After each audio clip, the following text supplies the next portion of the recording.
स्वागत है आप सभी का हमारे नए वीडियो में। पहले तो मैं आप सभी को और इस देश के 100 करोड़ हिंदुओं को यह बधाई दे दूं, हमारे श्री राम का मंदिर बनना शुरू हो गया है, जो कि बड़ी ही खुशी की बात है। पर यह आंदोलन रुकना नहीं चाहिए। अभी हमें और भी कई मंदिरों को मस्जिद से छुटकारा दिलाना है। अब आते हैं हमारे इस वीडियो पर। इसमें मैं बात करूँगा उस सफ़र की जो करोड़ों राम भक्तों ने तय की और अपने प्रभु के मंदिर के लिए जो लड़ाई लड़ी। अयोध्या में श्री राम के जन्म स्थान पर मंदिर का सबसे पहले निर्माण 100 ईसा पूर्व में चक्रवर्ती सम्राट विक्रमादित्य ने करवाया था। उस भव्य मंदिर का डिस्क्रिप्शन कालिदास की किताब रघुवंश में भी मिलता है। कालिदास गुप्त वंश के कवि थे। यह मंदिर काले रंग की कसौटी पत्थर से बनाया गया था और इसमें 84 पिलर दिए गए थे। इस मंदिर का कई राजाओं ने समय समय पर रेनोवेशन भी करवाया था। यह मंदिर 16वीं सेंचुरी तक खड़ा रहा, मगर 1527 में बाबर के सेनापति मीर बाकी ने इस भव्य मंदिर को तोड़ दिया और उसकी जगह बाबरी मस्जिद खड़ी कर दी। इस मस्जिद को और भी बड़े और विशाल तौर पर बनाने का काम क्रूर और हिंदुओं से नफरत करने वाले शासक और लुटेरे औरंगज़ेब ने किया। इसके बाद सन 1853 में पहली बार हिंदुओं ने आवाज़ बुलंद की। आखिर कब तक चुप रहते हम। पहले मुस्लिम आक्रमणकारियों ने हमारे लगभग 60,000 मंदिर तोड़े थे और उसके बाद क्रिश्चियन मिशनरीज़ भी लालच देकर हिंदुओं का धर्म परिवर्तन करवा रहे थे। चारों तरफ से घिर जाने पर तो गाय जैसी शांत पशु भी हमला कर देती है।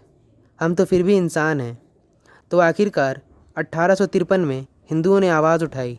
इसके बाद अयोध्या में सांप्रदायिक दंगे भड़क गए। 1859 में ब्रिटिश सरकार ने तारों की एक बाउंड्री बना दी और मंदिर परिसर को 2 हिस्सों में बांट दिया। अंदर के हिस्से में मुस्लिम और बाहर के हिस्से में हिंदुओं को प्रार्थना करने की इजाज़त दी। पर क्या ये काफ़ी था?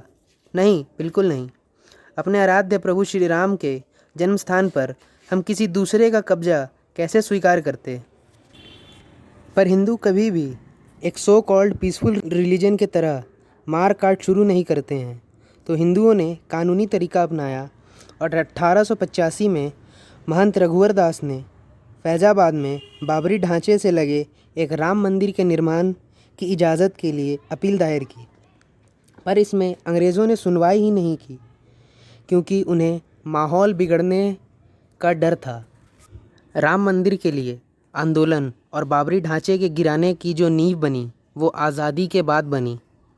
23 दिसंबर 1949 को बाबरी में राम जी की मूर्ति रख दी गई, जिसके बाद मुस्लिमों ने यहाँ नमाज़ पढ़ना बंद कर दिया।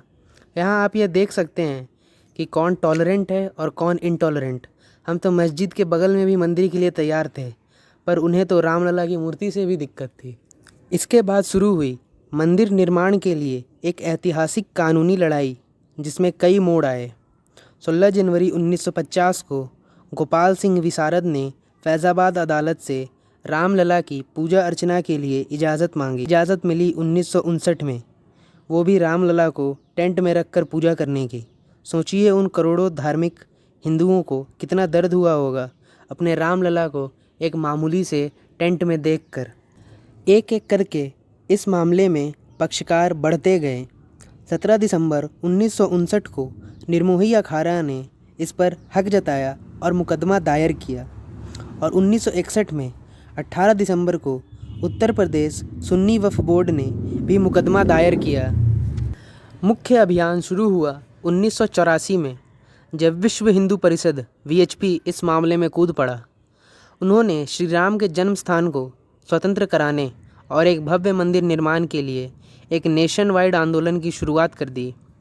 1986 में 1 फरवरी को फैज़ाबाद डिस्ट्रिक्ट जज ने हिंदुओं को पूजा की इजाज़त दी। यह मुस्लिमों को पसंद नहीं आया और उन लोगों ने बाबरी मस्जिद एक्शन कमेटी का गठन किया। जून 1989 में इस लड़ाई में एंट्री हुई भारतीय जनता पार्टी (BJP) की, जिसने मंदिर आंदोलन को एक नया जीवन, एक नया रूप दे दिया। उस समय केंद्र में राजीव गांधी की सरकार थी और राजीव गांधी पर बोफर्स घोटाले का आरोप था तथा सहबानो केस के बाद माइनॉरिटी अपीजमेंट का दाग भी लग गया था, तो हिंदू वोटों के लिए 9 नवंबर 1979 को राजीव गांधी ने मंदिर शिलान्यास की इजाज़त दे दी। 25 सितंबर 1990 को उस समय के बीजेपी अध्यक्ष लाल कृष्ण आडवाणी ने सोमनाथ मंदिर से अयोध्या तक रथ यात्रा निकाली, जिसने इस आंदोलन को एक आक्रामक और उग्र रूप दिया। आडवाणी के कहने पर लाखों कार सेवक अयोध्या के लिए रवाना हुए, पर उत्तर प्रदेश के तब के मुख्यमंत्री मुलायम सिंह यादव ने उन निहत्थे कार सेवकों पर गोलियां चलवा दी। ऑफिशियल रिकॉर्ड के हिसाब से तो सिर्फ 16 कार सेवकों की मृत्यु हुई, पर अगर अयोध्या के निवासियों से पूछा जाए तो उनका कहना है कि उस समय सरयू में रोज़ सैकड़ों कार सेवकों की लाशें फेंकी जाती थी। इसके बाद पूरे देश में दंगे फैल गए। बिहार के समस्तीपुर में आडवाणी जी को गिरफ्तार कर लिया गया। 6 दिसंबर 1992 को हज़ारों की संख्या में कार सेवकों ने अयोध्या पहुंचकर बाबरी मस्जिद को ढहा दिया और वहां एक अस्थाई मंदिर का निर्माण करवाया। इसने राम मंदिर आंदोलन को एक नया स्वरूप दिया। मंदिर का ढांचा गिराने वालों की जांच के लिए सरकार ने लिब्राहन कमेटी का गठन किया। 2003 में इलाहाबाद हाई कोर्ट के कहने पर ASI archaeological survey of India ने अयोध्या में खुदाई की और उन्होंने इस बात के प्रमाण दिए कि अयोध्या में मंदिर तोड़कर मीर बाकी ने मस्जिद बनाया था। एक बात मैं और बता दूं, इस टीम के हेड KK मोहम्मद थे, तो इसमें गलती की कोई गुंजाइश बहुत ही कम थी। 30 सितंबर 2010 को इलाहाबाद हाई कोर्ट ने उस 3 एकड़ की भूमि के 3 हिस्सों में बांट दिया, जिसमें एक हिस्सा राम मंदिर, दूसरा सुन्नी वक्फ बोर्ड और तीसरा हिस्सा निर्मोही अखाड़ा को मिला। यह फैसला 9 मई 2011 को सुप्रीम कोर्ट ने रद्द कर दिया। 2019 में सुप्रीम कोर्ट ने चीफ जस्टिस रंजन गोगोई की अध्यक्षता में 5 जजों की संविधान बेंच का गठन किया। 6 अगस्त 2019 से सुप्रीम कोर्ट ने इस मामले पर रोज़ सुनवाई की और 9 नवंबर 2019 को इस बात पर मोहर लगा दी कि मंदिर वहीं बनेगा। अब तो बस मंदिर के तैयार होने का इंतज़ार है और हमें अपने बाकी मंदिरों को भी तो वापस लेना है, क्योंकि कहा गया है ना, अयोध्या तो बस झांकी है, काशी मथुरा अभी बाकी है। अगर आपको वीडियो पसंद आया तो लाइक करें और सारे राम भक्तों को शेयर भी करें। अगर आप नए हैं तो सब्सक्राइब करें और एक बार कमेंट में जय श्री राम ज़रूर लिखें।